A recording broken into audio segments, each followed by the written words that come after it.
Bom, e agora a gente vai para São Paulo com o Sérgio Braga, porque o nosso assunto agora é política. Tem muita coisa acontecendo aqui no cenário brasileiro e o Sérgio Braga vai contar um pouquinho para a gente, que a gente tem entrevista, é isso, né, Sérgio? É exatamente isso, portanto, Fernanda e amigos do Tempo e Dinheiro, nós vamos direto, imediatamente até Porto Alegre, porque nós vamos conversar com o professor Paulo Moura, que já está conosco. Professor, boa tarde, prazer em tê-lo mais uma vez conosco aqui no Tempo e Dinheiro. Tudo bem? Tudo bem, Sérgio. Boa tarde a você e aos amigos do Tempo e Dinheiro.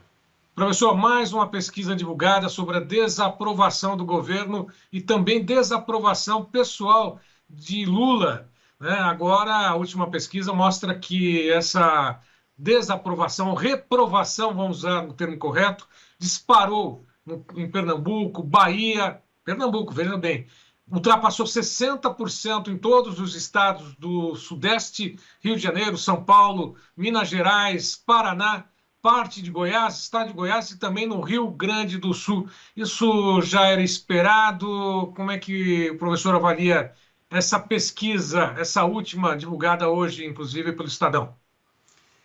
Por mim, pelo menos, já era esperado, Sérgio. Não sei se o governo esperava, né? Mas o problema desse governo é que ele gerou uma expectativa muito grande de prosperidade econômica, simbolizada pelo slogan da picanha e da cerveja barata, e não está entregando, né?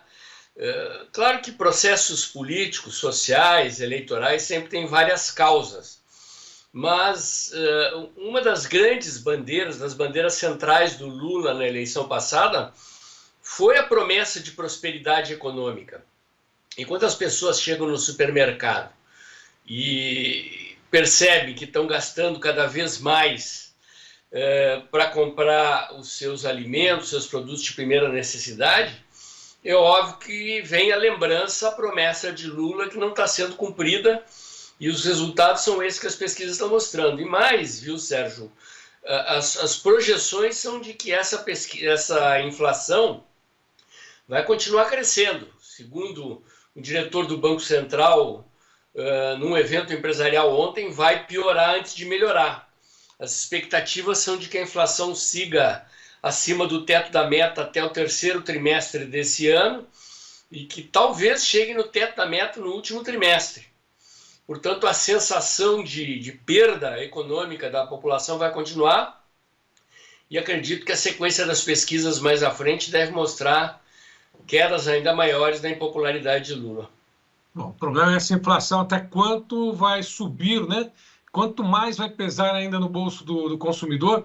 Não precisa nenhuma pesquisa, inclusive, feita pela Quest, né, mostrando que 90% das pessoas já sentiram peso ou imaginam que tem inflação. Nem precisa, é só ir nos mercados, né? 90% da população de oito estados apenas nessa pesquisa mostra que a inflação está presente. Não haveria nem necessidade de uma pesquisa nesse sentido. Sim, saber quanto é que está se pagando mais pelo ovo, inclusive que era o alimento mais barato e que teve uma cotação histórica, né, professor? Né, aquilo que era a salvação, a proteína mais barata, passou a pesar também no bolso do consumidor. Mas não tem ovo de pata, não tem ovo de ema, professor.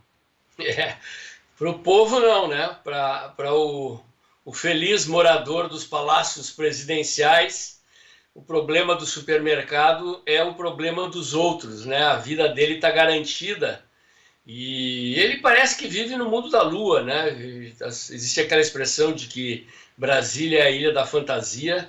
Certamente Lula vive na ilha da fantasia e não consegue perceber. Isso é um traço característico da avaliação que o PT está fazendo. Eles não acham que esteja passando por problemas. Eles acham que é tudo um problema de comunicação, que o governo está uma maravilha, e enquanto eles continuarem pensando assim, o governo vai continuar errando e os índices de desaprovação de Lula vão continuar crescendo. O mais interessante é que até mesmo a imprensa que dava apoio total e restrito começa a repensar nas formas de comunicar, até mesmo passar as informações, né, diretas do Palácio do Planalto, diretas do Superior Tribunal de Justiça ou do STF, né? agora parece que estão ponderando um pouquinho. Será que a ficha caiu, inclusive, para a imprensa que vinha dando esse apoio restrito ao atual governo e ao judiciário, professor? É o que parece, Sérgio. Não sei se o Pix está pingando, né? A gente vê em todos os canais de mídia uma quantidade enorme de publicidade governamental, publicidade das estatais, mas o governo costuma pagar depois, né? Não sei se não está atrasando o pagamento, mas tem se visto realmente que o tom crítico da imprensa está aumentando significativamente nos últimos tempos aí em relação ao governo.